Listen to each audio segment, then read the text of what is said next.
This month has been filled with historical pieces and a look at some bright new gems. A majority of films I watched in November came out this year, along with a few shows I finished, also some great performances I saw in the month of November. Now let's get into the rankings. At number 10 we have The Devil Wears Prada. Best parts of this movie are the side characters like Emily Blunt and Stanley Tucci. Meryl Streep is great in this commanding role. She was meant to play this role. Filled with funny moments with a message on how not everyone takes career over their relationships. At number 9 we have Napoleon. Not Ridley Scott's best medieval project. I love the set pieces and costumes. The battle scenes were really good as well. Joaquin as Napoleon feels more like Joaquin playing a character he has played before to a lesser degree. There are some memeable parts in this movie. At number 8, we have Priscilla, a film that highlights what it is like to be in a long-term relationship with Elvis Presley. As expected, it is not all sunshine and rainbows.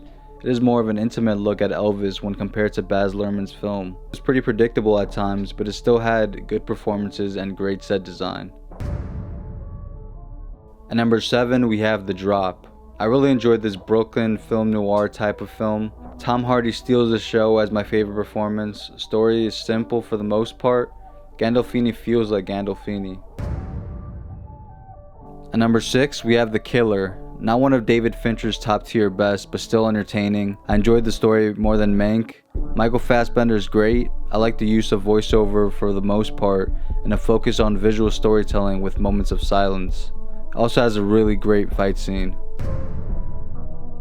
At number 5, we have The Boy and the Heron. A story about a boy and how he handles the grief of a loved one, along with the great fantasy elements from the mind of Miyazaki.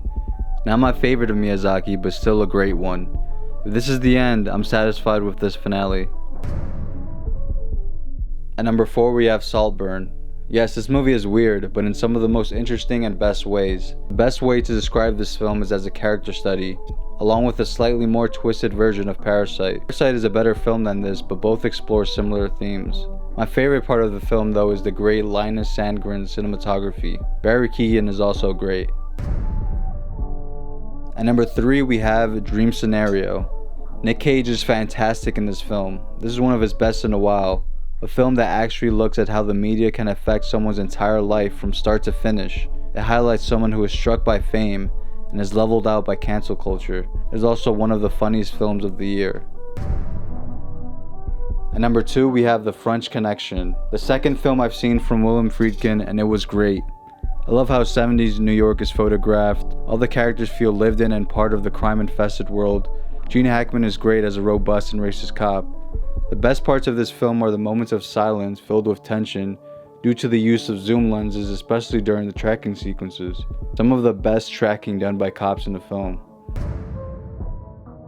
Now the best film that I saw in November has to go to The Holdovers. This film has moments that remind me of my own upbringing in terms of going to a Catholic high school and going through that experience. Paul Giamatti is fantastic and such an underrated actor. He reminded me of my own professors in high school. This film has a lot of heart, and it also touches on the Vietnam War and mental health really well, but also about isolation and the need for growth.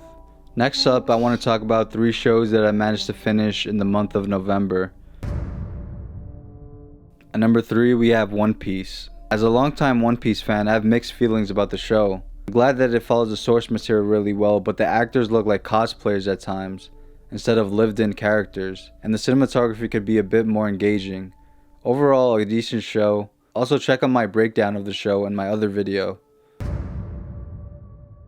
At number 2, we have Loki Season 2. This has remained Disney's best Marvel show. Both seasons have been great, and if the show is over after this season, it would make sense. Season 2 probably has the best episode in it with its season finale, but overall I like Season 1 a little bit more. However, both seasons work in sync with each other, and will probably be better upon a rewatch.